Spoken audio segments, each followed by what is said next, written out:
Meus amados, vamos abrir a palavra de Deus, a carta de Paulo aos Romanos, capítulo 8, versos 28 a 30. Romanos 8, 28 a 30.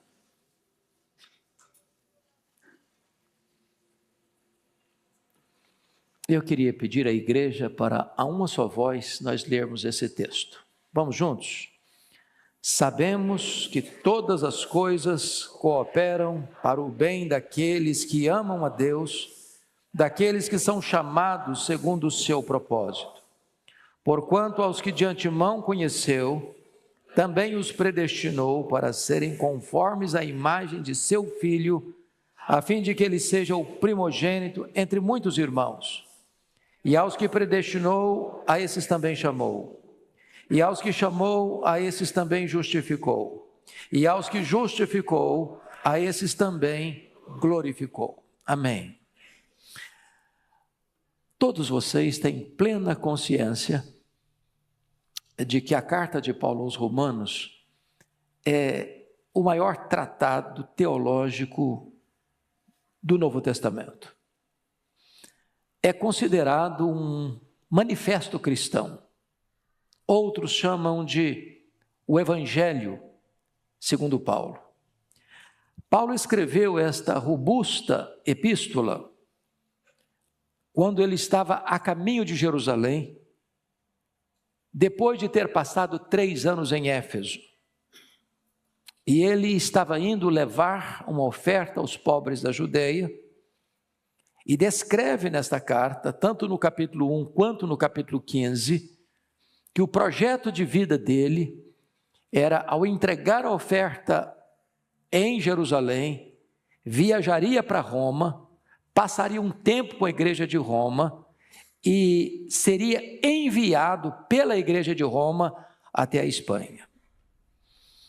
Nesta carta, Paulo, que nunca tivera outrora em Roma, expõe de uma maneira singular o Evangelho. E ele tem como base da sua mensagem a gloriosa doutrina da justificação pela fé. Nos capítulos de 1 até 1:23, ele mostra que o homem é pecador. Todos são pecadores, desde os pagãos mais depravados, aos judeus mais ortodoxos, ou aos moralistas mais rigorosos. Ninguém escapa. Todos pecaram e destituídos estão da glória de Deus. Em virtude deste fato, é que ele então apresenta a verdade de que a salvação não é por mérito, não é por obra, não é comprada, mas a salvação é uma dádiva de Deus, é um presente de Deus. E que o homem é justificado em virtude da obra de Cristo e recebida esta verdade gloriosa pela fé. E ele não só apresenta essa doutrina, como exemplifica essa doutrina, mostrando que os 2 personagens mais importantes da história de Israel, Abraão e Davi, foram justificados pela fé. Ele retrata os frutos desta justificação no capítulo 5, mostrando que nós temos paz em relação ao passado, graça em relação ao presente e glória em relação ao futuro.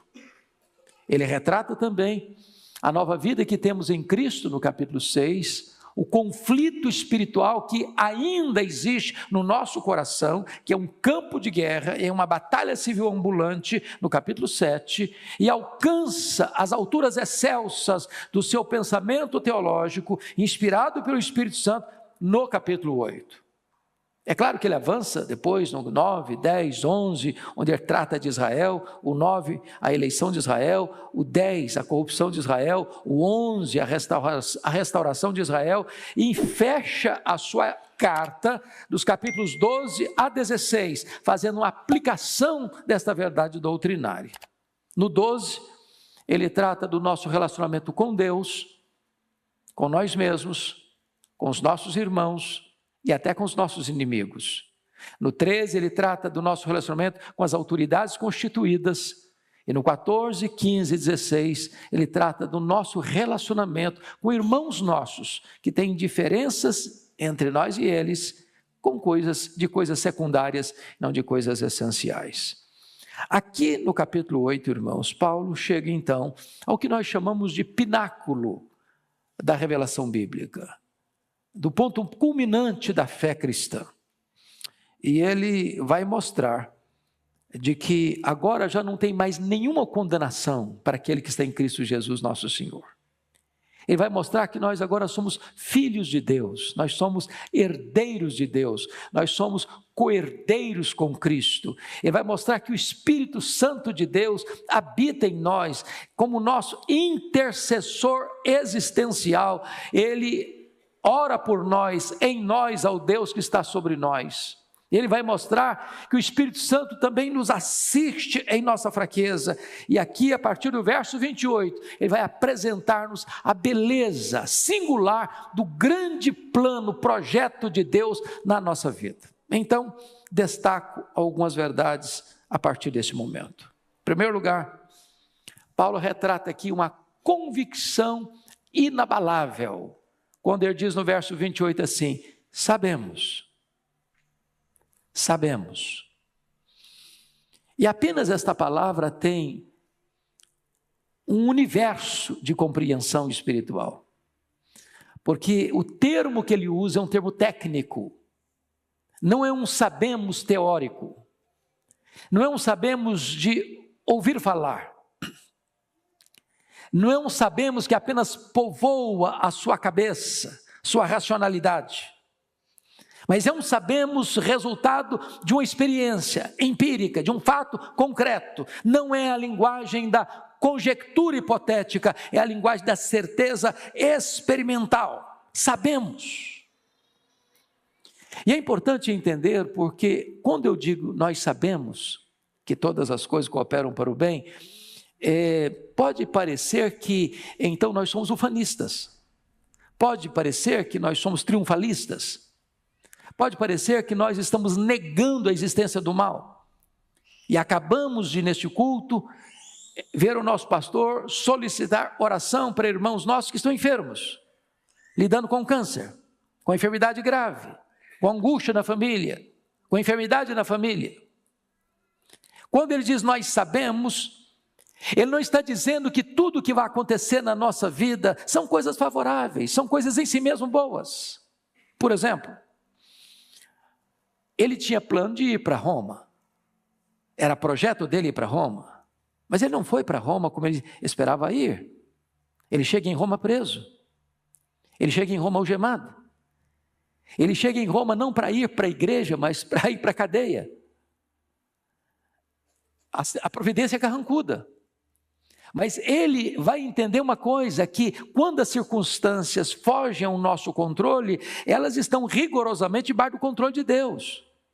Porque ele vai afirmar isso na sua carta aos Filipenses, no capítulo 1, versículo 12, dizendo assim: meus irmãos, eu quero que vocês saibam, para que eles não ficassem tristes. Que pena, coitadinho do Paulo, planejou tanto, quis tanto ir a Roma, agora está preso, coitado do homem. Ele diz: eu quero que vocês saibam, meus irmãos, que as coisas que me aconteceram têm antes contribuído para o progresso do Evangelho. Ou seja, as coisas podem fugir do nosso controle, mas não foge do controle de Deus. As coisas podem frustrar os nossos planos, mas os planos de Deus não podem ser frustrados. Então ele afirma categoricamente: nós sabemos. Ele está no final da vida e diz: eu sei em quem eu tenho crido. Eu sei que Ele é poderoso para guardar o meu depósito até o dia final. Foi o que José disse para os seus irmãos lá no Egito, quando eles estavam com medo dele: olha, vocês intentaram mal contra mim, mas Deus o transformou em bênção. Talvez no momento que você está vivendo o drama, a dor, que pulsa e lateja no seu peito, você diz: meu Deus, cadê o Senhor? Onde estás tu, Senhor, que não me socorres, que não me ajudas? E Deus está dizendo assim: meu filho, calma, eu estou trabalhando, os homens estão intentando mal contra você, mas eu vou reverter isso em bênção na sua vida. Nós sabemos. Foi o que Jó confessou no final da vida. Quando você lê a história de Jó, e a melhor maneira, eu já disse isso aqui algumas vezes, e eu gostaria de repetir isso, tire um sábado, tire um feriado, dá uma lida no livro de Jó, numa sentada só. Porque esse fato de você ler um versículo hoje, um outro daqui a um mês, daqui mais outro mês, você não pega o fio da meada, você não pega a história toda, você não pega o sentido do texto. E quando você está lendo e vendo os dramas de Jó, você fica, meu Deus, é muita luta, é muita prova, é muita dor, é muita angústia, é muito sofrimento, é muita injustiça que ele sofre. Além das perdas, dos bens, além da enfermidade, além do luto pelos filhos, além da disposição da sua mulher de dizer, amaldiçoa esse Deus e morre, além das críticas mais severas dos seus amigos, ele vai concluir no final assim, agora eu sei que tudo podes, e nenhum dos teus planos pode ser frustrado. Você e eu, nesta noite, podemos dizer como Paulo, nós sabemos que Deus está no controle da nossa vida. Tem luta, tem vale, tem dor, tem lágrima, tem choro, mas nós sabemos, bendito seja Deus. Há uma segunda verdade que eu gostaria de destacar, eu chamo de um otimismo ultra circunstancial, quando ele diz assim, sabemos que todas as coisas cooperam. Eu acho isso fantástico. Porque notem que ele não está dizendo que todas as coisas são boas. Porque não é verdade que se você é crente, só coisa boa vai acontecer com você. Crente sofre atentado, bala perdida e bala não perdida, porque tem bala que não é perdida. O cara queria acertar. Ontem nós vimos uma história dessa. Um movimento na cabeça do ex-presidente, na hora do tiro, livrou da morte. Crente enfrenta assalto. Crente perde emprego. Agora, o que Paulo está dizendo é que, embora a circunstância seja carrancuda, Deus vai usar essa situação, reverter essa situação, trabalhar essa situação, para que, ao fim, essa circunstância, hoje tão dolorosa, contribua para o seu bem. Agora você está gemendo, agora você está chorando, agora você está até esperneando, mas no final você vai entender, Deus sempre esteve trabalhando para o meu bem. Isso é fé, é compreensão. Então, me permita 2 exemplos. Havia um menino que tinha feito um barquinho de papel e estava brincando à beira de um lago, soltando papel, mas ele tinha o controle do barquinho dele. De repente, uma onda leva o barquinho para longe dele e ele começa a chorar. Aí vem uma pessoa e diz, eu vou te ajudar. E pegou algumas pedras e começou a jogar as pedras na direção do barquinho, próximo do barquinho. E o menino protestou, não faça isso. Não, calma, eu estou te ajudando. A pedra vai cair perto do seu barco, vai formar uma onda em sentido contrário, e essa onda vai empurrar o seu barquinho para perto de você. Tem pedras que caem na nossa vida, não para nos atingir e nos ferir, mas para trazer de volta o nosso barquinho para perto de nós. A reverenda Amantina Adorno Vassão, que foi pastor da Catedral do Rio por tantos anos, conta num dos seus livros que um dia ele foi convidado, pastor Ival, para pregar num culto de gratidão, de ações de graças. Era um jovem, em São José dos Campos. E ele perguntou assim para o jovem, mas por que você está me convidando para pregar? Qual a sua gratidão? O que você quer agradecer a Deus? E o moço respondeu, eu quero agradecer a Deus pela minha doença. Falou, não, você deve estar confundindo. Você está querendo agradecer a Deus pela sua cura. Falou, não, eu quero agradecer a Deus pela minha doença. Falou, mas como assim? E o rapaz explicou, eu estava muito longe de Deus.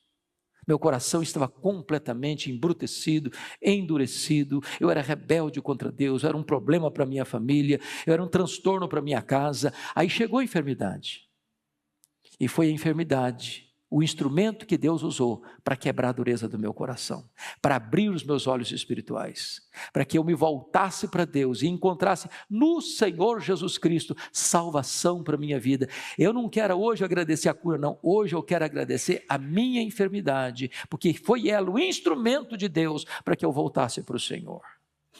Sabemos que todas as coisas cooperam para o bem. É claro, irmãos, que Paulo não está dizendo que essas coisas se encaixam por si mesmas. Nós não cremos em horóscopo. Se eu olho para o céu, bom, os astros hoje são favoráveis, não, amanhã estão contrários. Não, nada disso não. Não está dizendo que as coisas se encaixam por si mesmas, não. O que ele está dizendo é que Deus está tecendo a sua vida, entretecendo os acontecimentos, para que tudo isso concorra para o seu bem. Mas uma terceira verdade que eu gostaria de trazer aqui é o que eu chamaria de uma bem-aventurança imediata. Todas as coisas cooperam para o bem. Não é para o mal, não. Cooperam para o bem. Para o bem. E que bem é esse? Qual o grande projeto de Deus na sua vida? Qual o plano de Deus para a sua vida? Às vezes as pessoas estão sempre perguntando, para que eu nasci? Para que eu existo? Por que eu estou aqui? Qual a finalidade da minha vida? Por que eu estou existindo? Que bem é esse? Será que é você ficar rico? Será que é você se tornar uma pessoa conhecida? Será que é você ter uma saúde robusta? Será que é você ser uma pessoa famosa? Que bem é esse? Do que Paulo está tratando?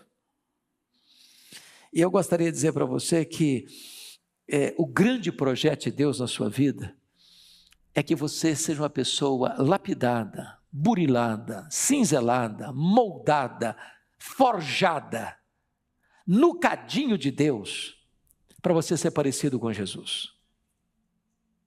Dizem os entendidos na área dos metais nobres, os ourives, que um ourives sabe quando tirar o ouro do cadinho, quando as impurezas vão se derretendo e o ouro vai ficando depurado, é quando ele olha e vê o seu rosto refletido no metal. Aí está pronto. Deus está olhando para você e para mim. E o Pai quer ver a beleza de Jesus, o reflexo de Jesus na nossa vida. Esse é o bem. Ele está trabalhando para isso. E eu gostaria de pensar com você em algumas circunstâncias, por exemplo, quando Deus permite uma providência difícil na vida, na hora você não entende, e aí Deus vai usar aquela circunstância para produzir algo grande para a glória do seu nome. Vou dar um exemplo. Acho que todos vocês conhecem a história de John Bunyan. John Bunyan era um irmão do século 17, pregador do Evangelho de praça pública, lá no interior da Inglaterra. E ele foi proibido de pregar em praça pública. E ele disse, mas eu vou pregar em praça pública. E ele foi preso por pregar em praça pública.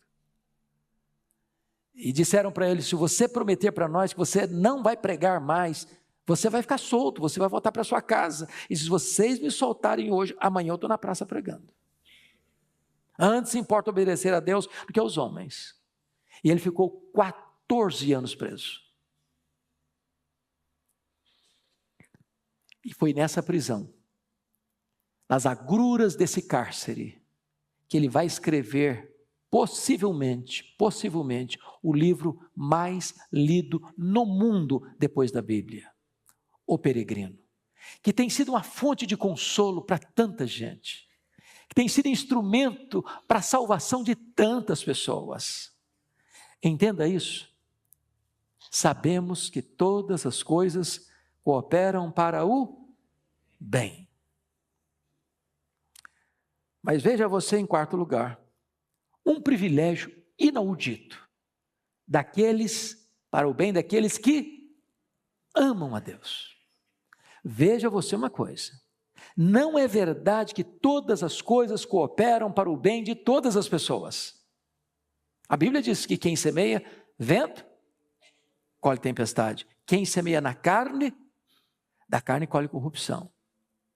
Mas se você ama Deus, é o próprio Deus que começa a tecer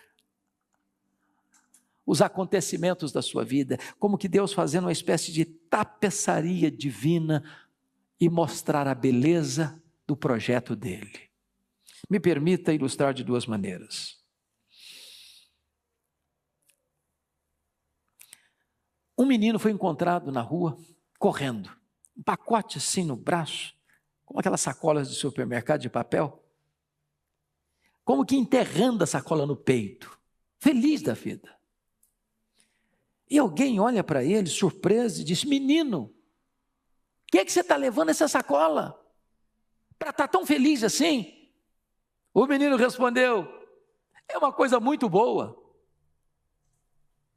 Uai, mas o que é então, afinal? O menino respondeu: eu não sei não. Uai, mas se você não sabe, como é que você sabe que é uma coisa muito boa? E o menino respondeu com um sorriso 9,15. Você conhece o sorriso 9,15? É porque foi meu pai que me deu. Foi meu pai que me deu. Sabemos que todas as coisas cooperam para o bem daqueles que amam a Deus, daqueles que são chamados segundo o seu propósito. Eu li há poucos dias, Arival, num escritório pastoral, a seguinte frase: vai dar tudo certo. Se ainda não deu tudo certo, é porque não chegou no fim ainda. Vai dar tudo certo. Se ainda não deu tudo certo, é porque não chegou no fim ainda. Dizem os estudiosos que Miguel Ângelo, das muitas obras que começou cinzelando no mármore com seu formão, ele só terminou 14 obras. Muitas outras ficaram incompletas, na pedra quase bruta. Deus não é como Miguel Ângelo. Deus não começa um projeto para largar para lá. Deus não desiste de um projeto. O que Deus começa, Deus termina. E não termina meia boca, termina perfeito.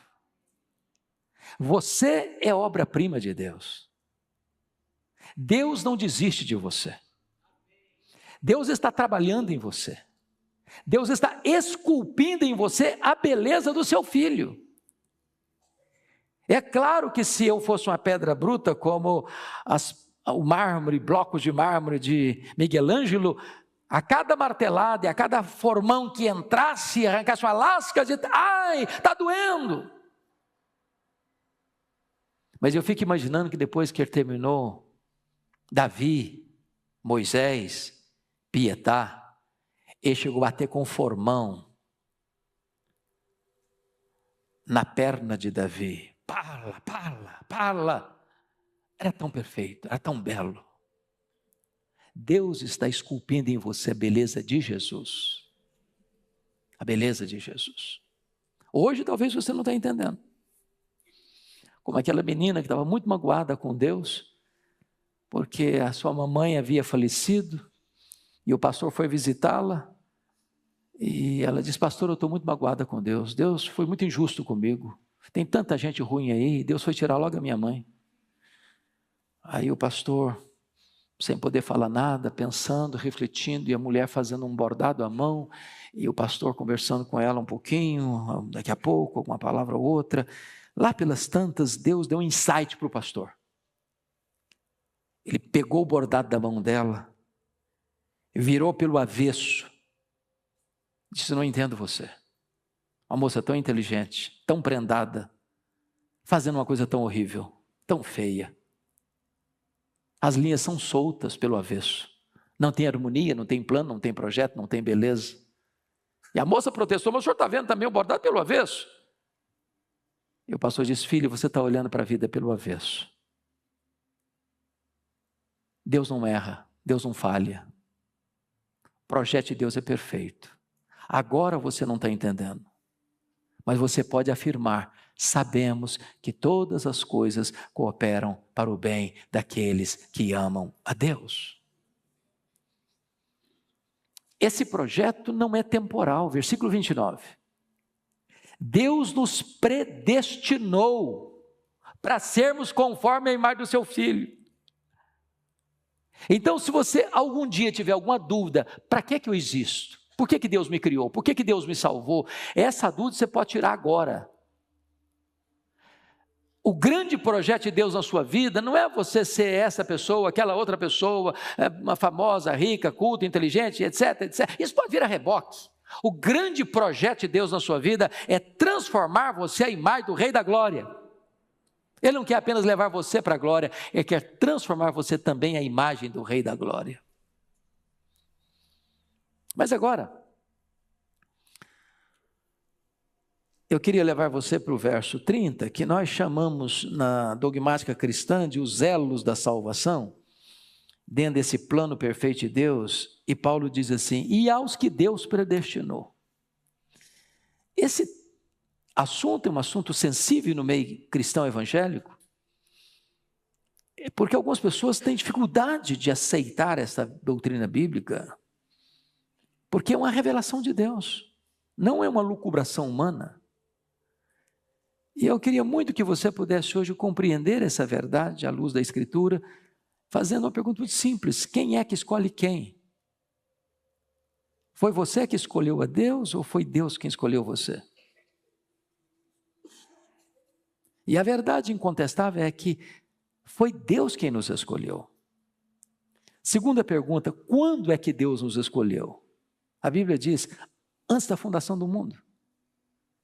E foi isso que levou os teólogos de Westminster a entender essa verdade. Os irmãos lá do sínodo de Dort, na Alemanha, em 1618, 1609, a entender que esta eleição é incondicional. Porque eu não fiz nada. Eu nem existia ainda. Eu não tinha nascido ainda, não tinha sido concebido ainda. E Deus já havia me escolhido. Mas Ele me escolheu não por causa dos meus méritos, dos seus méritos. Ele nos escolheu em Cristo. Com que propósito? Para sermos santos, irrepreensíveis. Deus me escolheu porque previu que eu ia crer? Não. Eu criei porque Ele me escolheu.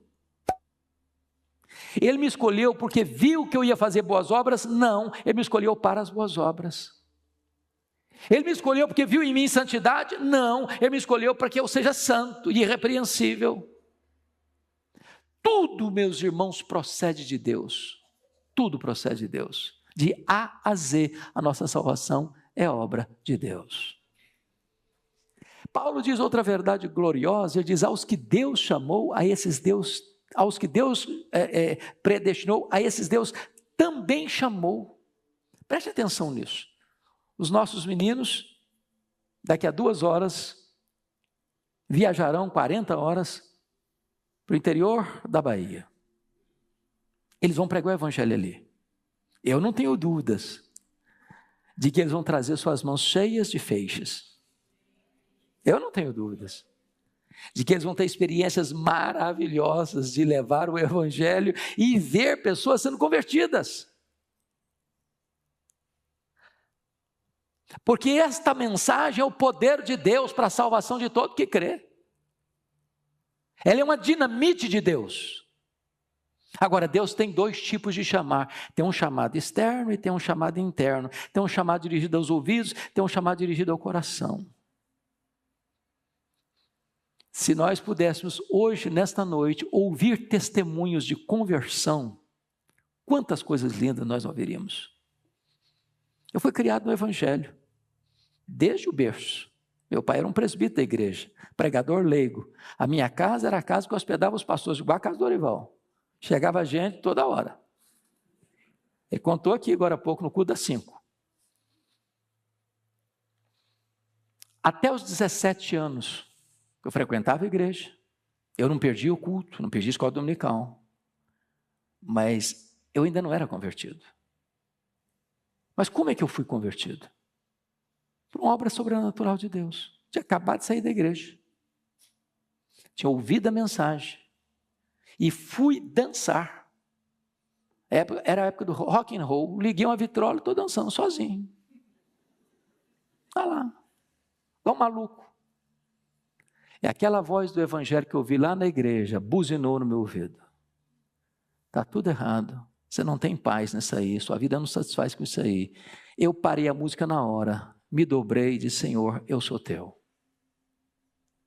A fome pela palavra, amor por Jesus, vontade de pregar o evangelho. Jesus mudou minha vida ali. Não tinha um pregador, não tinha ninguém me exortando. Aquela palavra que eu ouvi lá dentro da igreja foi aquela voz do evangelho que entrou no meu coração.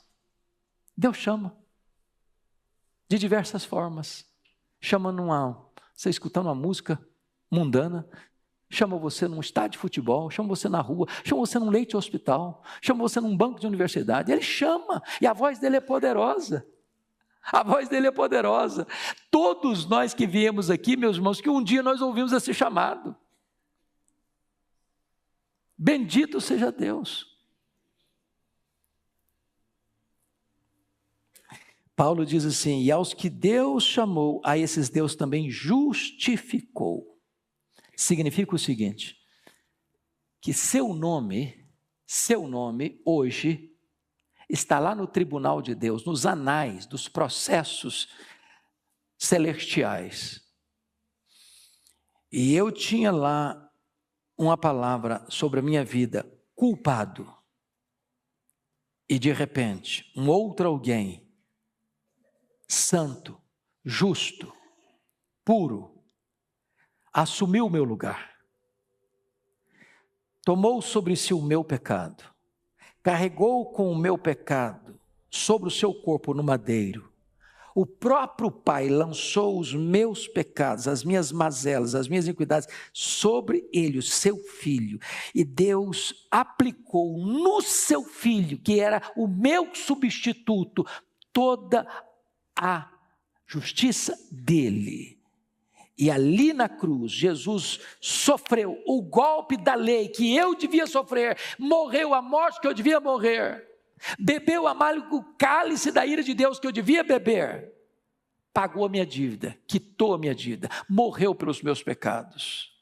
E então, a Bíblia diz que quando eu creio em Jesus, Deus coloca lá na minha ficha: agora você está quites com a lei de Deus, você está quites com a justiça de Deus, agora não há nenhuma condenação mais sobre a sua vida, agora você está justificado. Significa que você hoje tem um depósito infinito na sua conta, toda a justiça de Cristo está à sua disposição, a seu favor. Isso é tão maravilhoso, porque no dia que o crente entende isso, acabam muitos dramas. O chicote da culpa é quebrado. Para entender que justificação é mais do que perdão. É mais do que perdão. Teologicamente falando, perdão é um conceito negativo. Ou seja, pensa numa dívida, que pecado é dívida. Perdoa-nos as nossas dívidas. Eu tenho um débito que eu não posso quitar. Alguém vem e paga esse débito por mim, eu não tenho mais a dívida. Não tenho mais a dívida. Mas eu estava quebrado, continuo quebrado. Só não tenho dívida mais. Mas não apenas Deus quitou a sua dívida, mas foi lá na sua conta e fez um depósito de um valor infinito na sua conta. Toda a justiça de Cristo está na sua conta. Não só você não tem nenhuma condenação mais, você tem também um saldo positivo na sua conta, inesgotável, a justiça de Cristo na sua conta. Você está justificado. Isso é um ato legal, isso é um ato jurídico, isso é um ato forense, não aconteceu dentro do seu coração, está lá no tribunal de Deus. É por isso que a Escritura pergunta assim: quem tentará acusação contra os eleitos de Deus? É Deus quem os justifica. Sabe o que significa isso? Não tem instâncias superiores a apelar, ou seja, o diabo não pode apelar a uma instância superior, o homem não pode apelar a uma instância superior, Deus é a instância superior, Ele é o supremo juiz, e foi Ele quem disse para você: você não tem mais culpa, você não tem mais dívida, você não tem mais pecado aqui, você tem aqui um saldo infinito na sua conta, toda a justiça do meu filho está à sua disposição, você está justificado. E eu termino. Quando Paulo diz assim: e aos que justificou, a esses também glorificou. Isso é algo aparentemente paradoxal. Porque a glorificação vira um verbo. E um verbo no pretérito perfeito. Quando você e eu sabemos que a glorificação dar-se-á apenas na segunda vinda de Jesus, que é um fato futuro.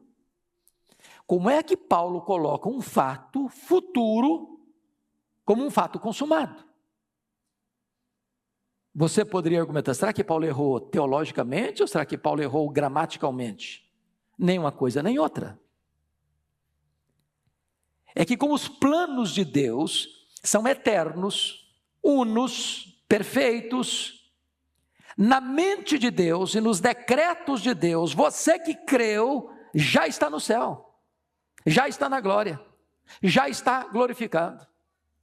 Não há a mínima possibilidade de você que creu no Senhor Jesus, foi nascido de novo, selado com o Espírito Santo, tem o nome no livro da vida, está guardado nos braços de Jesus, ser arrancado de lá.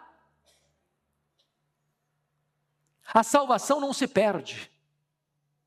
Uma vez salvo, salvo para sempre. Aí vem alguns: não, mas isso é um risco, falar isso, a pessoa vai, é verdade, então, perde não, então vou viver minha vidinha, vou curtir a vida, vou aproveitar o que o mundo tem, já que não perde, deixa eu viver o que eu quiser viver, está tudo bem. Não é isso que a Bíblia ensina, não. Se uma pessoa pensa assim: vou viver minha vida então no pecado, já que eu estou salvo mesmo, é porque ela nunca foi convertida. Deus não nos salvou no pecado, mas do pecado. O salvo não faz provisão para o pecado, o salvo quer viver uma vida de santidade.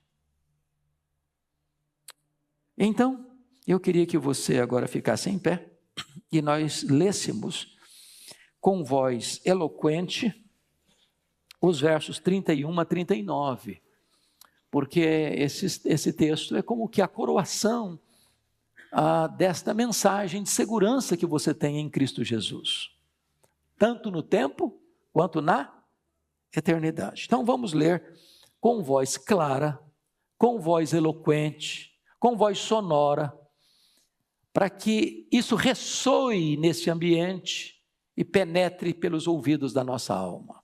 Vamos juntos então, 31 a 39, vamos lá?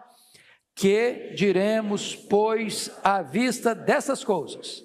Se Deus é por nós, quem será contra nós? Aquele que não poupou o seu próprio filho, antes por todos nós o entregou, porventura não nos dará graciosamente com ele todas as coisas? Quem tentará acusação contra os eleitos de Deus? É Deus quem os justifica. Quem os condenará? É Cristo Jesus quem morreu, ou antes quem ressuscitou, o qual está à direita de Deus e também intercede por nós. Quem nos separará do amor de Cristo? Será tribulação, ou angústia, ou perseguição, ou fome, ou nudez, ou perigo, ou espada? Como está escrito: por amor de ti somos entregues à morte o dia todo, fomos considerados como ovelhas para o matadouro.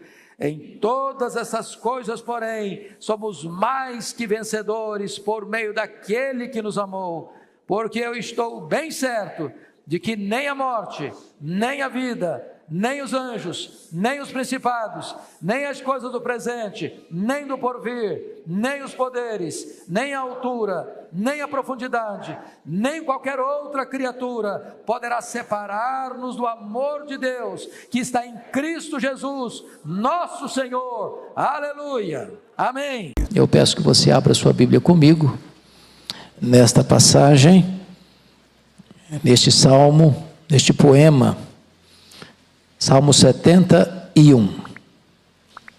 São as súplicas de um ancião. Salmo 71.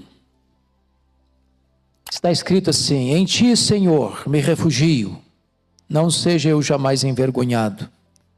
Livra-me por tua justiça e resgata-me. Inclina-me os teus ouvidos e salva-me. Sê tu para mim uma rocha habitável em que sempre me acolha. Ordenaste que eu me salve, pois tu és a minha rocha e a minha fortaleza.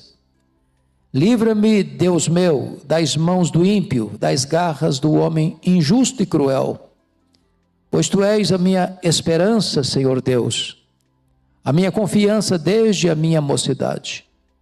Em ti me tenho apoiado desde o meu nascimento, do ventre materno tu me tiraste. Tu és motivo para os meus louvores constantemente. Para muitos sou como um portento, mas tu és o meu forte refúgio. Os meus lábios estão cheios do teu louvor e da tua glória continuamente. Não me rejeites na minha velhice, quando me faltarem as forças, não me desampares. Pois falam contra mim os meus inimigos, os que me espreitam a alma, consultam reunidos dizendo: Deus o desamparou. Persegui-o e prendei-o, pois não há quem o livre. Não te ausentes de mim, ó Deus. Deus meu, apressa-te em socorrer-me. Sejam envergonhados e consumidos os que são adversários da minha alma. Cubram-se de opróbrio e de vexame os que procuram o mal contra mim. Quanto a mim, esperarei sempre e te louvarei mais e mais. A minha boca relatará a tua justiça e de contínuo os feitos da tua salvação, ainda que eu não saiba o seu número. Sinto-me na força do Senhor Deus e rememoro a tua justiça, a tua somente. Tu me tens ensinado, ó Deus, desde a minha mocidade e até agora tenho anunciado as tuas maravilhas. Não me desampares, pois, ó Deus, até a minha velhice a escanse, até que eu tenha declarado à presente geração a tua força e às vindouras o teu poder. Ora, a tua justiça, ó Deus, se eleva até os céus. Grandes coisas tens feito, ó Deus. Quem é semelhante a ti? Tu que me tens feito ver muitas angústias e males, me restaurarás ainda a vida, e de novo me tirarás dos abismos da terra. Aumenta minha grandeza, conforta-me novamente. Eu também te louvo com a lira, celebro a tua verdade, ó meu Deus. Cantar-te-ei salmos na harpa, ó Santo de Israel. Os meus lábios exultarão quando eu te salmodiar, também exultará a minha alma que remiste. Igualmente a minha língua celebrará a tua justiça todo dia, pois estão envergonhados e confundidos os que procuram o mal contra mim. Eu gostaria então de tratar nessa manhã, irmãos, sobre o Deus, o verdadeiro refúgio na velhice. Vocês estão acostumados a ouvir que a velhice é a idade de ouro, ou a melhor idade. Será mesmo? Você acredita nisso mesmo?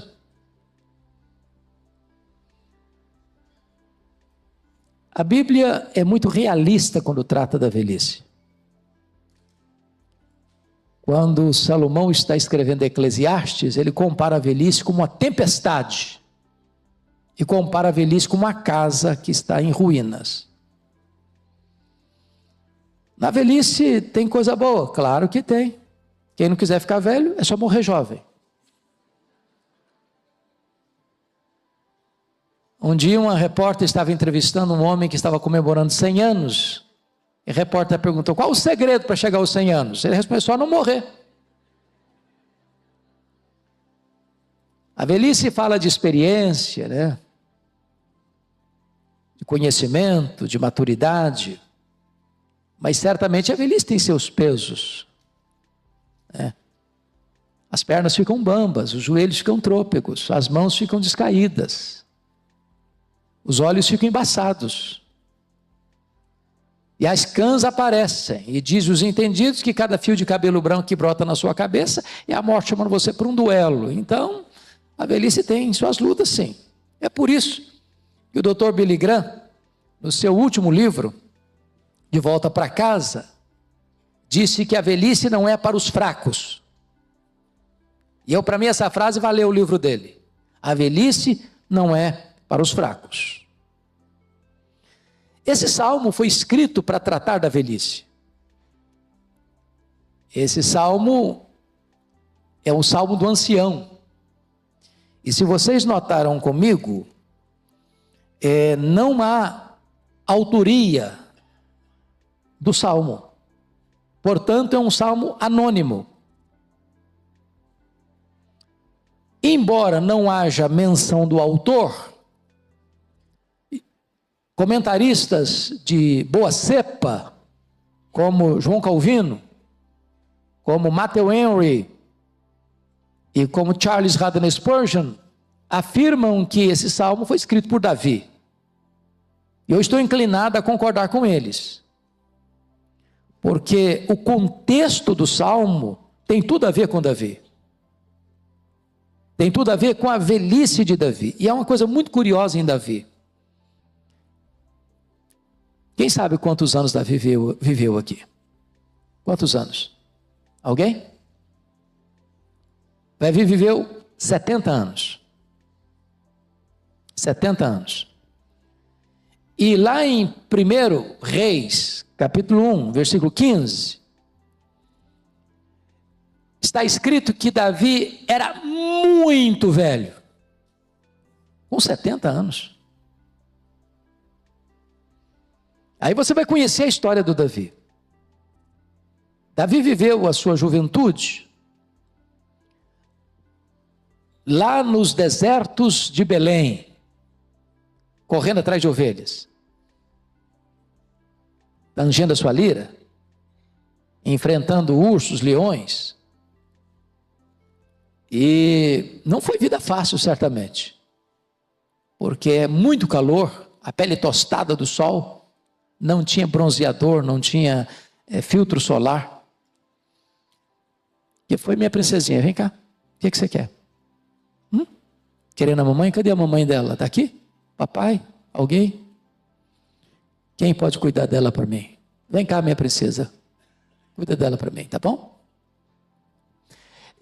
Então Davi passa a juventude dele assim. Depois, isso com 20 anos, até os 20 anos. Depois, até aos 30, são 10 anos, Davi passa fugindo do sogro, pelas cidades, pelos desertos, pelas cavernas, dormindo no relento. Então não foi vida fácil durante 10 anos. Você imaginou o que é uma pessoa ser perseguida? 10 anos seguidos? A situação era crítica. Pode vir cá, princesa. Cuida dessa lindeza aí. Aí Davi passa 40 anos sendo rei. Então ele assume o governo, assume o reinado com 30, reina 40, 7 anos em Hebrom, 33 anos em Jerusalém, completa o período de quê? 70 anos. Quando você estuda a vida do Davi, a vida dele foi muito turbulenta. Esse camarada começou a ser guerreiro muito jovem. A vida toda dele foi uma vida de empreitada, de guerras, de lutas, de campo de batalha. Foi uma loucura. Aí eu entendo que a Bíblia diz que com 70 anos ele estava muito velho. Muito velho. Agora, ele vai enfrentar seus maiores problemas na velhice. Porque se você percebeu, ele vai viver uma crise familiar medonha. Uma crise familiar medonha. O estupro da filha, primeiro o adultério dele, o assassinato do Urias, depois vem o estupro da Tamar, depois vem o assassinato do Aminon, depois vem a fuga do Absalão, depois vem a volta do Absalão, depois tem a conspiração do Absalão, depois tem a morte do Absalão, depois tem a conspiração de um outro homem chamado Seba, depois tem a conspiração do Adonias. Então o homem não teve paz. Teve paz não. E esse salmo é um espelho das crises, das lutas que ele viveu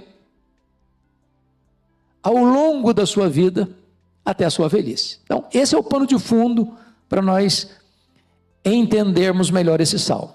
Há 4 verdades aqui que eu vou tratar. Primeira, o Senhor é o nosso libertador no presente. Versos 1 a 4. Segundo, o Senhor é o nosso apoio desde o passado. Versos 5 a 13. Terceiro, o Senhor é a nossa esperança no futuro. 14 a 21. Finalmente, em quarto lugar, o Senhor é o motivo do nosso louvor continuamente. Versos 22 a 24. Esse é o esboço homilético desse texto, que vamos começar a tratar com vocês a partir de agora. Então vamos ver, em primeiro lugar, o Senhor é o nosso libertador no presente. Primeiro ponto, a oração é a arma poderosa dos fracos. Leia comigo o verso 1. Vamos juntos? Em ti, Senhor, me refugio, não seja eu jamais envergonhado. Quem está precisando de refúgio? Uma pessoa fraca. E a oração é para os fracos. Só ora quem se sente fraco. Precisa de quê? De refúgio, de abrigo, de apoio, socorro, de ajuda. E nas muitas fugas de Davi, Davi chegou a ponto de se desesperar e procurar abrigo até entre os maiores inimigos. Da primeira feita, ele se fingiu de doido. Da segunda feita, ele quase sossobrou, porque ele estava indo como escudeiro do rei filisteu para atacar Israel. Foi a providência de Deus que o tirou daquela situação. Então Deus o protegeu muitas vezes, para que ele não fosse o quê? Envergonhado.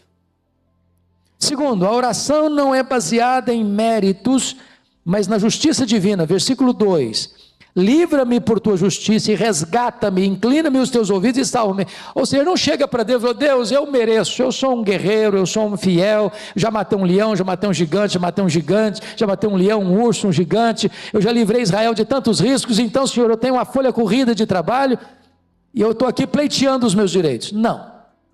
Ninguém chega diante de Deus reivindicando direitos, com méritos, com a folha corrida de trabalho prestado. Então eu chego diante de Deus já com credenciais, com merecimento suficiente para receber nada. Não, você ora baseado na justiça de Deus e não nos seus méritos pessoais. É isso que Davi está nos ensinando aqui. Terceiro, Deus é a nossa morada mais segura. Versículo 3.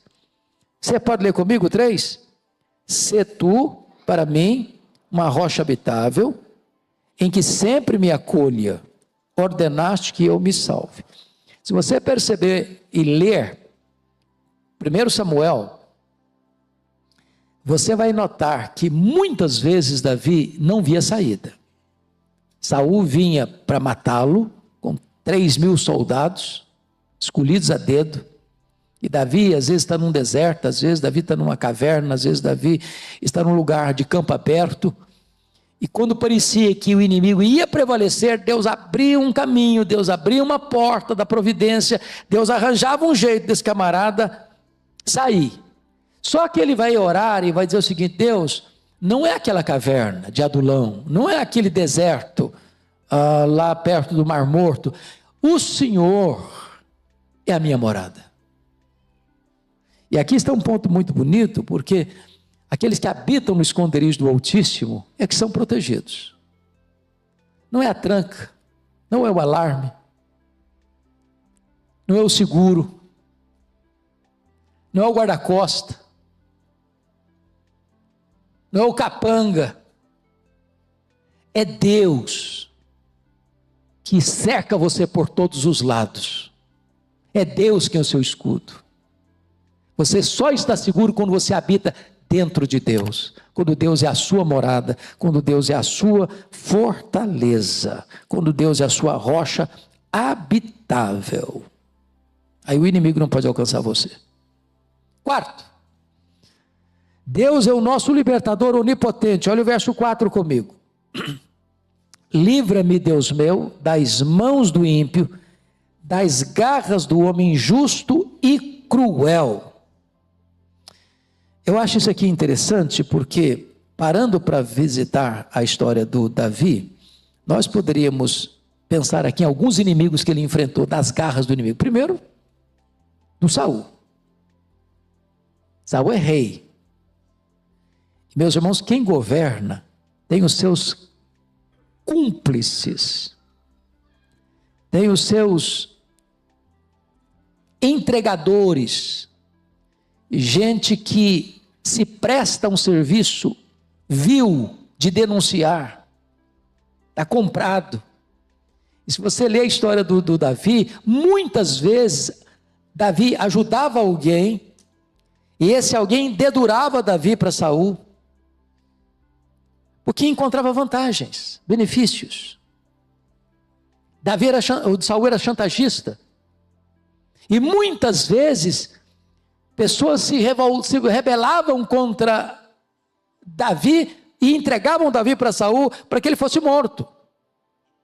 Foi Saul, depois mais tarde foi o rei Aquis, depois foram os filisteus, depois foi o seu filho Absalão, depois foi Zeba, depois foi Adonis. Foi uma loucura a vida dele, tantos inimigos se levantaram. Mas ele vai dizer: livra-me, Deus meu, das mãos do ímpio, das garras do homem injusto e cruel. Como Deus livra? Me permita lembrar de alguns exemplos das Escrituras. Você lembra do rei Josafá? Está lá em 2 Crônicas 20, quando 3 nações se reuniram para atacar Jerusalém, e não tinha mais chance de reunir uma tropa, de armar um esquema de defesa. E diz a Bíblia que o Josafá teve medo, e clamou a Deus, e jejuou, e conclamou a nação. E Deus disse para ele: olha, essa luta não é sua não, faz o seguinte, forma um grande coral, bota na frente do exército, porque essa batalha é minha.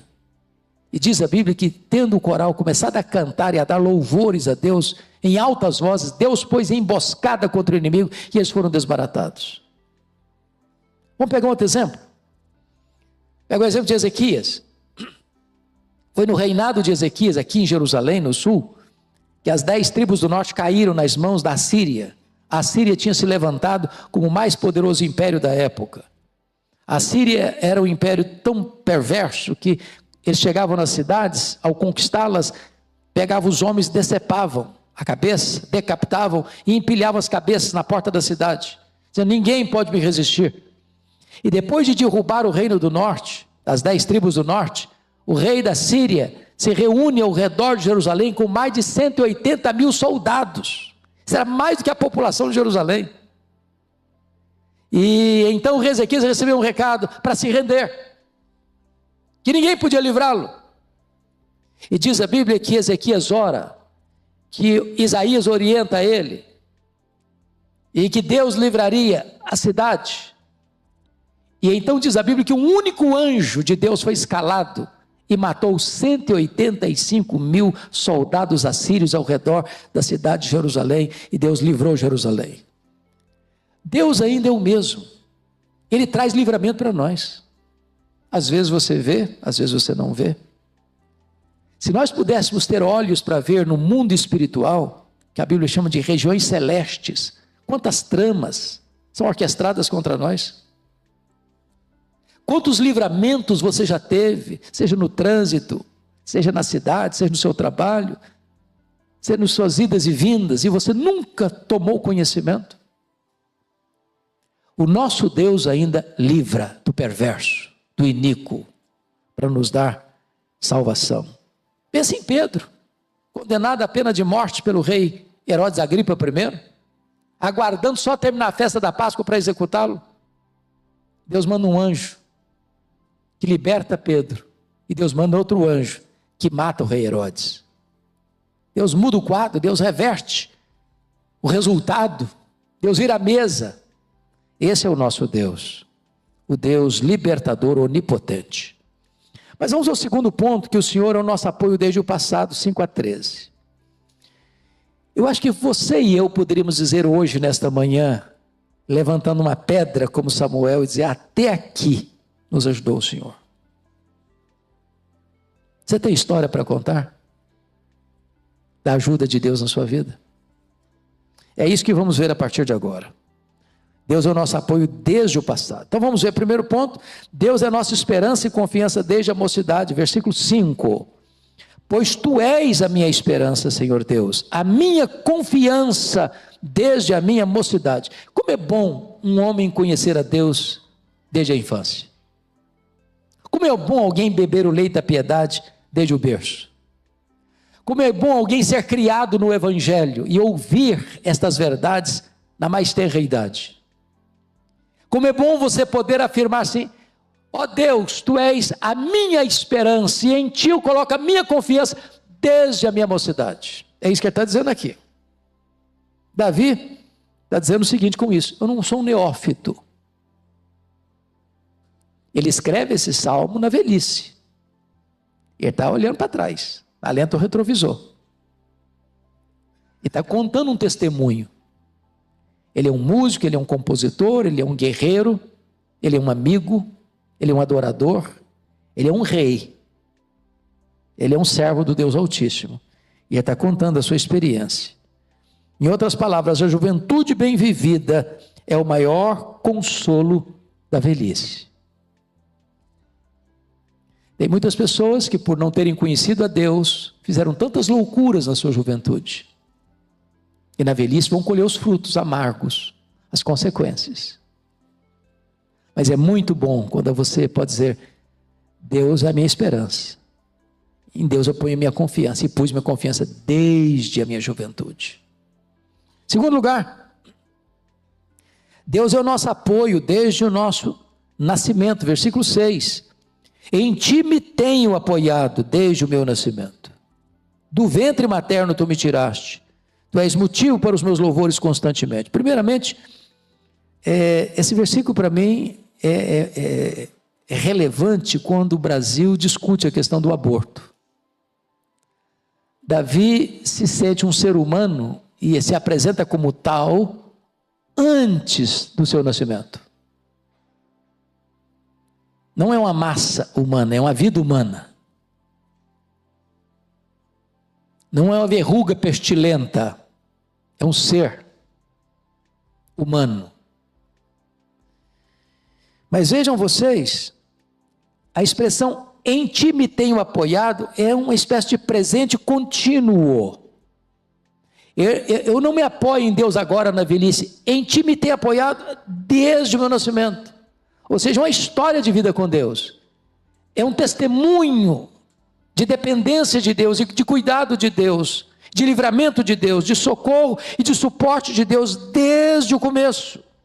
Concepção, nascimento, infância, juventude, velhice, ou seja, ponta a ponta, de A a Z, do nascimento ao fim da vida, Deus foi refúgio para ele. Terceiro, Deus é o nosso refúgio apesar dos nossos dramas pessoais. Versículo 7, leia comigo o 7, por favor. Para muitos sou como um portento, mas tu és o meu forte refúgio. A palavra portento significa maravilhas, mas aqui no contexto, ele está olhando do ponto de vista negativo. Aqui poderia ser traduzido por espetáculo, horrendo. É por isso que vem, notem vocês, a conjunção adversativa. Se tivesse a palavra no positivo, não teria sentido a conjunção adversativa, mas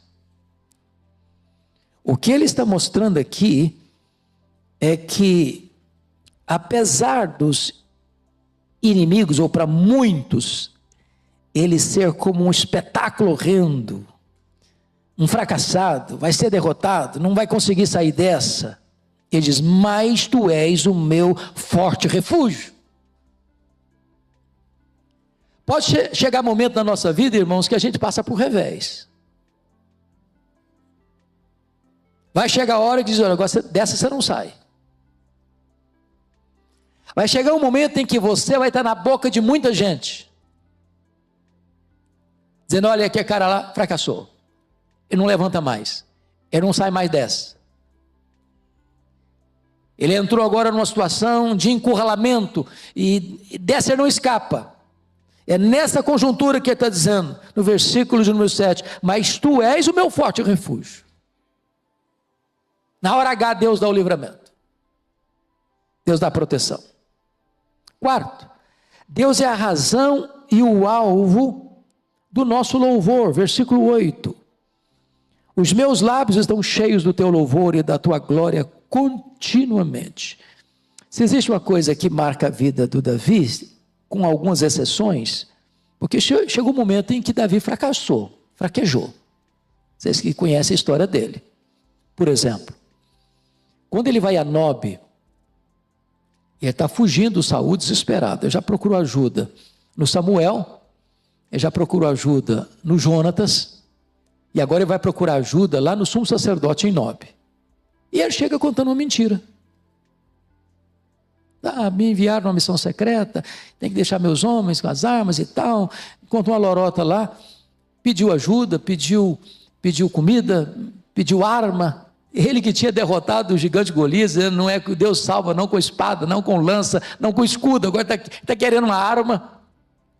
E pega exatamente a espada do Golias, que estava guardada lá, fraquejou. Consequência do fraquejo dele, 85 sacerdotes morreram. E ele se sente culpado por isso. Ele fraquejou quando ele buscou abrigo, asilo, lá no território filisteu em Gate. E quando ele percebeu, ele estava preso, sob custódia. No território do inimigo, na casa do inimigo. E esse fingiu de doido, começou a babar, vazar saliva pela barba, esgravatando nos postigos. Ele falou, esse cara está doido, esse cara não oferece perigo não, manda esse cara embora, está biruta da cabeça. Incredulidade. A pior de todas dela, para mim, foi no capítulo 27, quando ele vai buscar, já desesperado de tanto fugir, vai buscar abrigo lá de novo entre os filisteus, passando a imagem, a ideia de que ele tinha mudado de lado, que ele tinha desertado de Israel, que ele estava se filiando aos filisteus para guerrear contra Israel. Tinha virado a casaca. E ele mentiu esse tempo todo, mais de um ano. Guerreando as guerras de Israel, mas dando um relatório para o rei Aquis, estava guerreando as guerras filisteias. Então Davi teve momentos de fraqueza. Você não tem, não? Mas aqui, apesar dessas horas de fraqueza, ele vai dizer, os meus lábios estão cheios do teu louvor e da tua glória continuamente.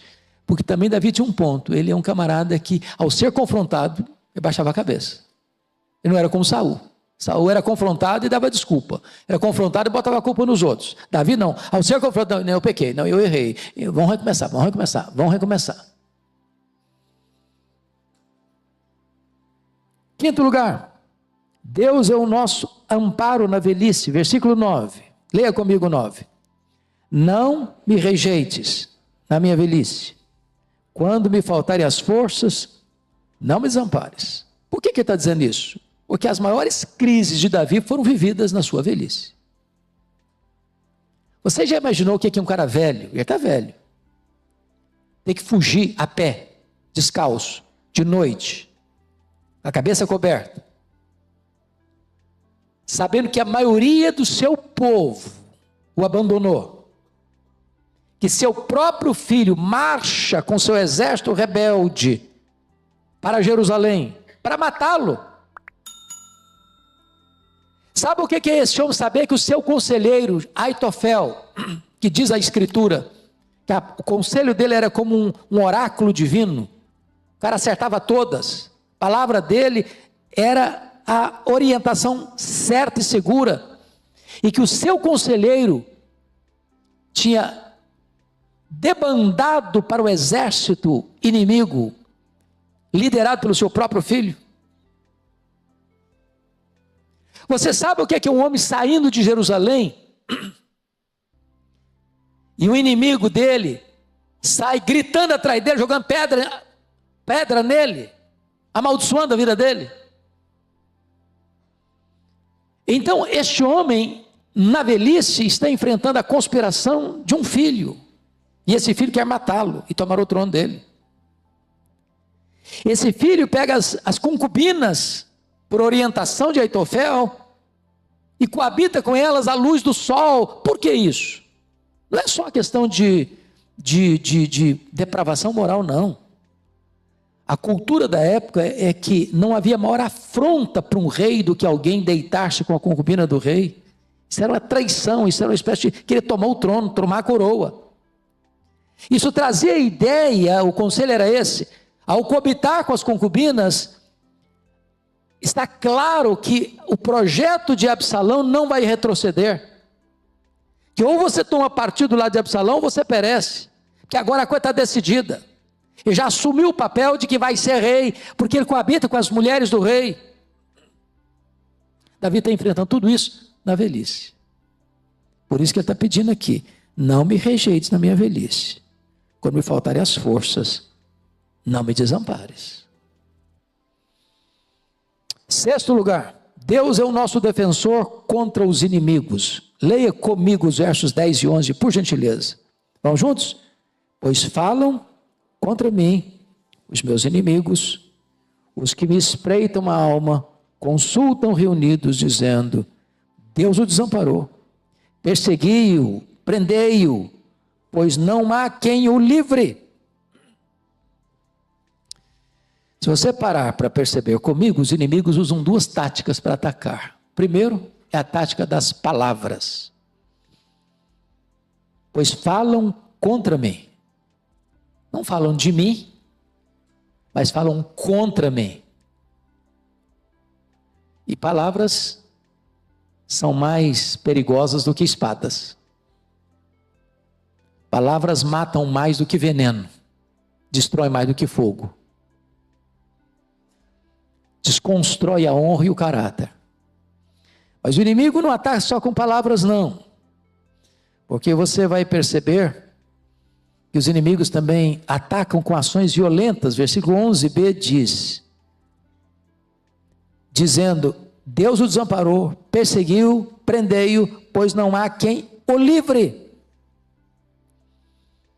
Ou seja, chega uma hora em que as pessoas olham e dizem: não tem mais saída. Você está num beco sem saída, você está encurralado, sinuca de bico. A conclusão que chegaram era essa: agora você, Davi, não escapa. É por isso que o Ziba, quando Davi está saindo, ele está amaldiçoando.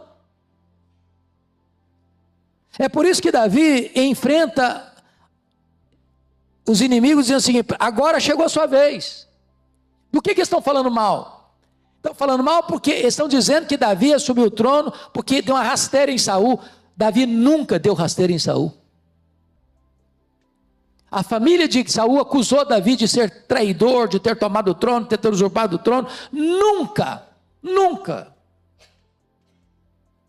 Ao contrário, Davi sempre tratou a Saul como pai. O honrou, o defendeu, o protegeu. E apesar disso, ele é acusado. Palavras duras, pesadas. Sétimo lugar, Deus é o nosso socorro bem presente nas tribulações, porque nessa conjuntura, dizendo assim, não tem saída, vão te prender, vão te matar, está escrito aí, por gentileza, nos versos 12 e 13, não te ausentes de mim, ó Deus, Deus meu, apressa-te em socorrer-me, sejam envergonhados e consumidos os que são adversários da minha alma, cubram-se de opróbrio e de vexame os que procuram mal contra mim. Em outras palavras, irmãos, Davi teme mais a ausência de Deus do que a presença do inimigo. Davi teme mais a ausência de Deus do que a presença do inimigo. Na hora que você vê todo mundo contra você, se Deus estiver do seu lado, você é vencedor. Se Deus se agradar de você, os gigantes caem, os inimigos caem. Essa é a convicção de Davi, essa é a oração de Davi nesse contexto. Vamos ao terceiro ponto? O Senhor é a nossa esperança no futuro. Então vamos ver aqui, primeiramente, uma esperança exultante nos versos 14 e 15. Você lê o 14 e 15 comigo, por gentileza? Vamos juntos?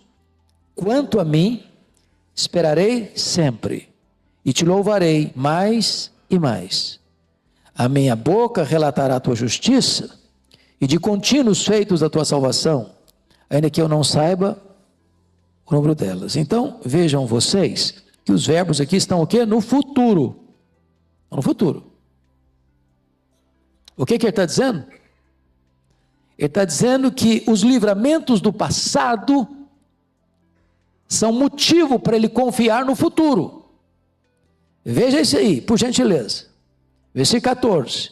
Quanto a mim esperarei sempre, te louvarei mais e mais. A minha boca relatará a tua justiça e de contínuos feitos da tua salvação, ainda que eu não saiba o número delas. Se Deus me livrou lá atrás, então eu posso continuar confiando que Deus vai me livrar para o futuro. Quando vocês leem a disposição dele, aos 20 anos de idade, para enfrentar Golias, qual foi o argumento dele para enfrentar Golias? Diante de Saul. Saul disse, não, você não pode. Você é jovem, o cara é duelista, o cara é guerreiro. O cara tem porte gigante, o cara está muito bem armado. Você não pode. Isso é missão suicida. Qual foi o argumento de Davi para o rei? O rei, eu posso, sabe por quê? Eu já lutei com um leão. Eu já lutei com um urso. Ou seja, eu tenho testemunho de que Deus já fez. E se Deus já fez, Deus faz de novo.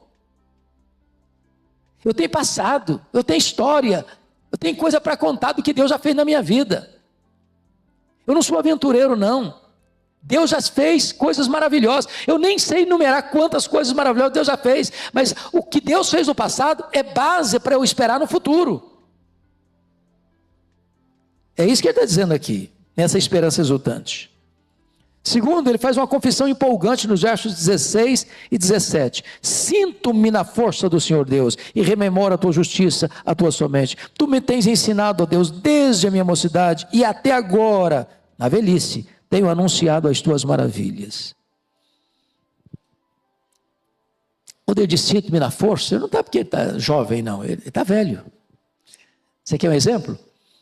Quando foi ordenado lá para enfrentar o exército rebelde de Absalão, que era numericamente maior, ele dividiu o exército dele em 3 partes, e ele disse, eu vou com vocês. Davi era um guerreiro experimentadíssimo. Os soldados dizem, não, você vai não. Você já foi um guerreiro, hoje você está velho, cara. Hoje você não aguenta o tranco. Hoje você não tem força física. E tem mais, e tem mais. Qual foi o conselho do Aitofel para matar Davi? O Aitofel era o conselheiro de Davi que mudou de lado.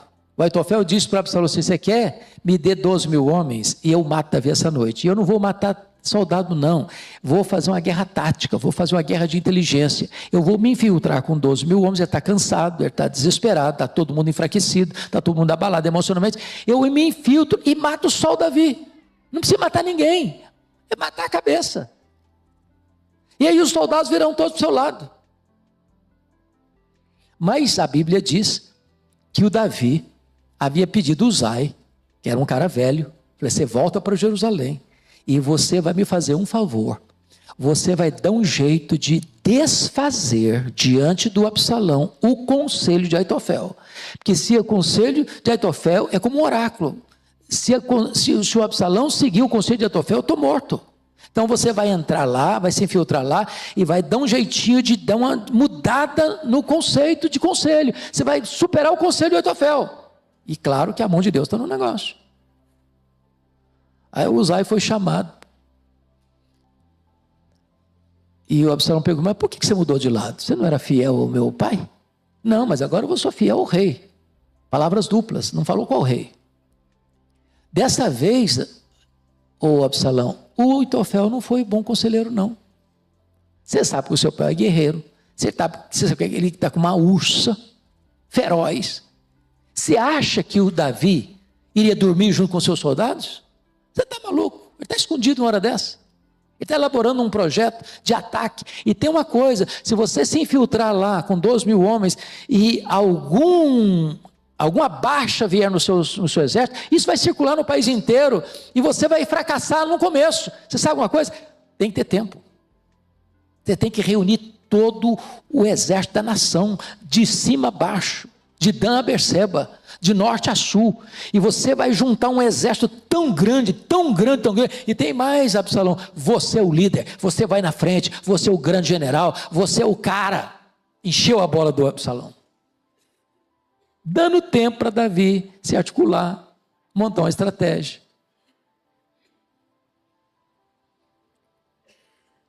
E diz a Bíblia que o conselho de guerra de Absalão, que tinha votado unanimemente para acolher o conselho de Aitofel, vota unanimemente para acolher, contrariando o conselho de Aitofel, o conselho de Uzai. E Davi então tem tempo para articular uma estratégia de defesa.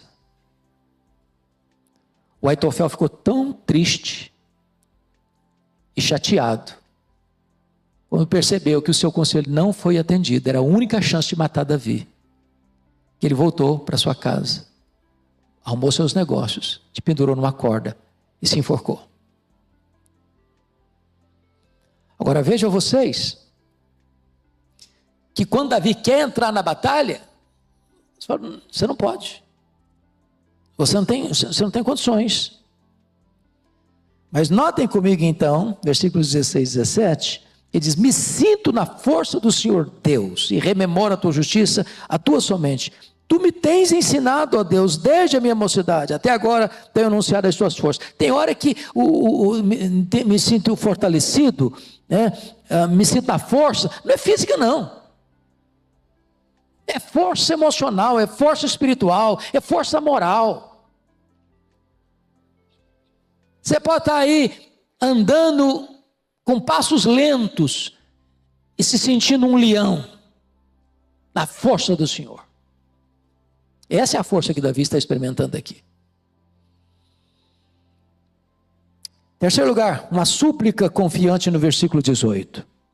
Não me desampares, pois, ó Deus, até a minha velhice as cãs, até que eu tenha declarado à presente geração a tua força e à vindoura o teu poder.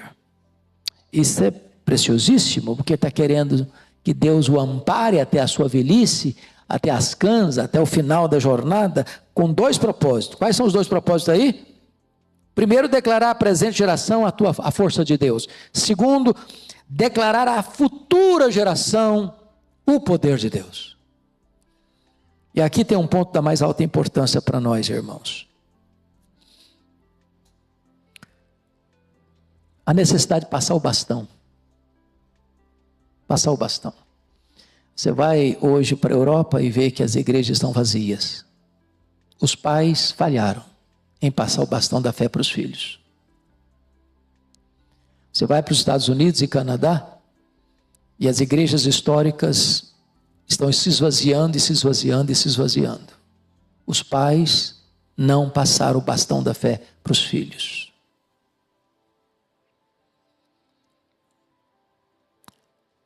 Você vê igrejas aqui no Brasil que estão minguando, denominações que estão murchando.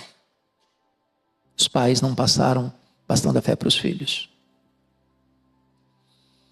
Nessa viagem agora, nós fomos muito impactados ao visitar Torre de Pelice, perto de Turim, na Itália, onde tem ainda o remanescente dos valdenses. Eu não sei se os irmãos já leram sobre os valdenses, mas o movimento valdense começa em 1173, em Lyon, na França, com Pedro Valdo. Pedro Valdo era um rico comerciante, e ele, lendo as escrituras, cópias das escrituras, porque está falando de antes da imprensa, a imprensa veio em 1450, se converteu, abriu mão da sua riqueza para tornar-se um pregador itinerante. Logo em 1173, ao começar esse movimento de reavivamento, ele foi considerado herege pelo Papa e perseguido pelo Papa. E eles entendiam uma coisa: não tem como levar esperança para as pessoas, a não ser que você ensine Bíblia para as pessoas. Eles começaram a treinar pregadores itinerantes chamados os barba, os tios.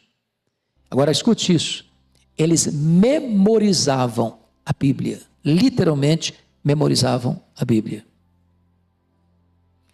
Haviam poucas cópias de Bíblia, e para você ter uma ideia, uma cópia de uma Bíblia custava o salário de um trabalhador durante um ano inteiro. Nas perseguições daqui, dali, da acolá, muitas vezes o Papa conseguiu queimar todas as cópias de Bíblia que eles tinham, mas eles tinham a Bíblia de cabeça e conseguiam copiar tudo de novo. A maior coisa para eles era ensinar os filhos a fé, passar o bastão da fé para os filhos. Memorizar a Bíblia. Eles ficaram 400 anos na clandestinidade, sem poder dizer nós somos os valdenses, porque eles viviam escondidos, pregando a palavra de Deus. Quando chega a reforma, no século XVI, eles saem da clandestinidade e se associam à reforma calvinista. Guilherme Farel, que recebeu Calvino em Genebra, reuniu-se com eles muitas vezes. E eles mantiveram a sua fé acesa, perseguidos e massacrados. Depois você entra no Google e leia sobre a Páscoa que aconteceu em 1655, nessa região de Torre de Pelícia, onde o Duque de Saboia deu uma ordem para eles ou se juntarem à Igreja Romana ou abandonarem suas casas e suas terras. Deu 20 dias para fazer isso, mas era uma traição. Eles não voltaram para a Igreja Romana, eles deixaram suas casas, suas terras, subiram os Alpes gelados, era inverno, com seus velhos, seus doentes, suas crianças. E quando eles estavam lá, achando que estavam em segurança, o Duque de Saboia deu uma ordem para eles serem massacrados. 4 horas da manhã, aquilo que era chamada a Páscoa deles, os algozes chegaram e decapitaram os homens, jogavam as crianças com a cabeça na pedra, cortavam os braços, as pernas, deixavam sangrar até morrer. Pegavam as jovens, estupravam as jovens na frente de seus pais. Pegavam os homens e amarravam nas árvores dos seus quintais e cravejavam o coração deles com setas. Naquela noite foram mortos 1.700 pessoas. Um massacre. Isso revoltou a Europa. Os reformadores deram apoio para eles. Oliver Cromwell na Inglaterra os apoiou, os recebeu, e eles voltaram oportunamente para sua terra, para essa região de Pelícia. E está lá na igreja uma grande frase na parede: estamos de volta para defender a nossa fé, para pregar o Evangelho, e seremos fiéis a Deus até a nossa última gota de sangue. O que é importante, irmãos, aqui é esta ideia aqui de falar às futuras gerações, ensinar os nossos filhos. passar esta fé, passar esse bastão. Porque se nós falharmos em passar o bastão da fé para os nossos filhos, isso é uma corrida de revezamento. A geração que saiu do Egito morreu no deserto, a geração que nasceu no deserto entrou na terra prometida, a geração que nasceu na terra prometida não conhecia Deus mais. Então esse é um ponto vital que esse texto está nos ensinando. Versículos 19 e 20, confira comigo um testemunho vibrante. Vamos ler juntos comigo? Ora, a tua justiça, ó Deus, se eleva até os céus. Grandes coisas tens feito, ó Deus. Quem é semelhante a ti? Tu me tens feito ver muitas angústias e males, me restaurarás ainda a vida. O que ele está dizendo? Ele está dizendo que Deus é o Deus da disciplina e Deus é o Deus da restauração. Deus o fez ver muitas angústias como consequência do seu pecado, mas Deus também o fez ver a sua restauração. Isso é maravilhoso. Deus disciplina porque ama, Deus restaura por sua graça. Muito bem, veja comigo um pedido veemente no versículo 21, aumenta a minha grandeza, conforta-me novamente. E eu gosto dessa expressão porque ele está pedindo isso no contexto em que ele perdeu o trono, vocês sabem disso, houve um golpe de Estado. Quem foi o autor do golpe de Estado? Absalão. Ele perdeu o trono. E ele está pedindo para Deus, aumenta a minha grandeza, Senhor, ou seja, me devolva a coroa, Senhor, me dê a bênção de voltar ao meu trono. E Deus o cumpriu. E aqui eu quero concluir com o último ponto, irmãos, o Senhor é motivo do nosso louvor continuamente, nos versos 22 a 24. Leia comigo esses 3 versículos em voz alta, por favor, vamos juntos. Eu também te louvo com a lira, celebro a tua verdade, ó meu Deus. Cantar-te-ei salmos na harpa, ó Santo de Israel. Os meus lábios exultarão quando eu te salmodiar. Também exultará a minha alma, que remiste. Igualmente a minha língua celebrará a tua justiça todo dia, pois estão envergonhados e confundidos os que procuram mal contra mim. Ou seja, ele escreve esse salmo a partir do momento em que ele retorna a Jerusalém, ele retorna ao trono, ele vê os seus inimigos desarticulados e vencidos, ele vê toda a forma de conspiração contra ele debelada. Porque logo que ele volta, ele nem chega bem se instalar, uma outra rebelião se formou. E é curioso que o Davi, dentro das muitas coisas, eu vou terminar aqui, começa a entender que o chefe da polícia dele, o chefe do exército dele, o comandante dele, é um cara osso duro de roer, era seu sobrinho. O Joabe. O Joabe, ele era muito fiel a Davi, mas tinha hora que ele não obedecia a Davi. Então ele matou, a contragosto de Davi, o comandante Abner. Davi tinha pedido para as pessoas serem leais, ter misericórdia do Absalão. Ele matou o Absalão, filho de Davi. O mesmo cara que intercedeu para trazer o Absalão de volta, matou o filho do rei. Aí quando Davi chega no trono de novo, ele demitiu o Absalão, demitiu o Joabe. E nomeou Amasa, que era o chefe do exército rebelde, do Absalão. Aí Davi nomeia o Amasa, para tentar fazer uma política de boa vizinhança, para tentar reagrupar as pessoas, juntar os cacos. Só que montou uma outra rebelião, lá nas 10 tribos do norte. Aí o Davi chamou o Amasa e falou, você vai reunir as tropas e vai debelar essa rebelião. O Amasa não aparece na hora aprazada.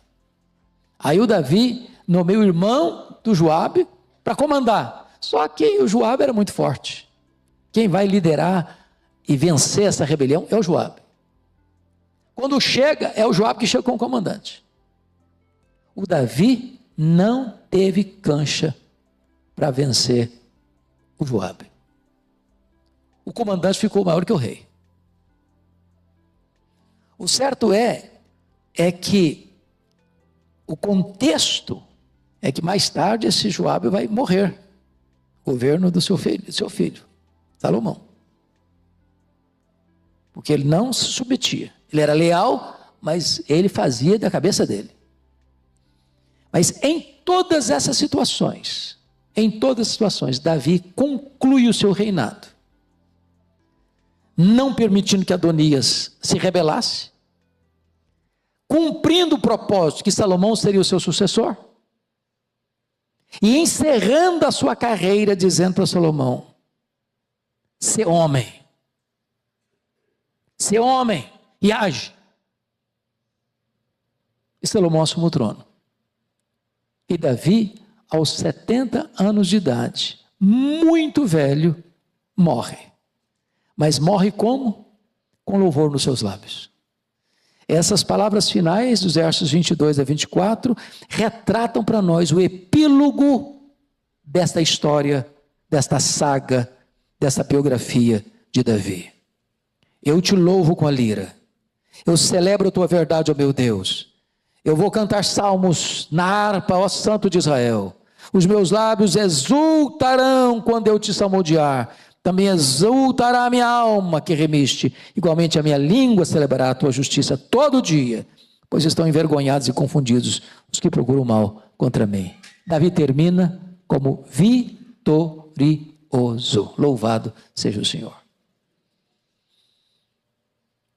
Quem quer ficar velho aqui? É que se você não quiser, fala com Deus que dá um jeito nisso.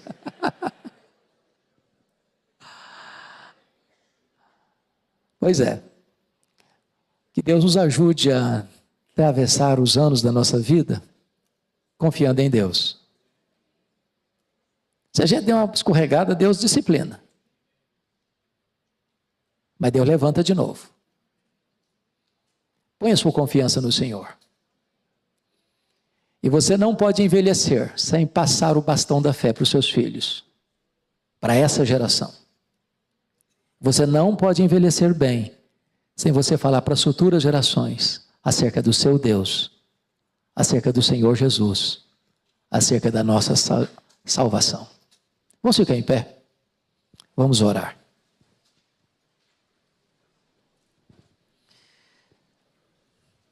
Ó Deus, nós te louvamos pela história do rei Davi, pelo legado que ele deixou.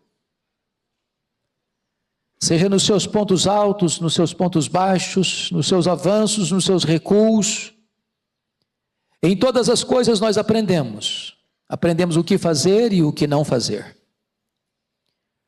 Assim como Davi, desde o seu nascimento até a sua velhice, experimentou o teu cuidado, o teu livramento, a tua proteção. Dá-nos também a bênção de ver a tua mão poderosa, trazendo direção e livramento para a nossa vida. Ajuda-nos, Deus, a na hora do desespero, dos inimigos nos espreitando, não perdermos a calma, nem a confiança em Ti. Sabendo que Tu estás no trono e tem as rédeas da história nas Tuas mãos. Dá-nos a bênção de ver o Teu socorro e o Teu livramento na nossa vida. Finalmente, Deus, nós te pedimos que os nossos filhos, que os nossos netos, que esta geração e a futura geração te conheça e te sirva e adore o teu nome. Em Cristo Jesus oramos. Amém.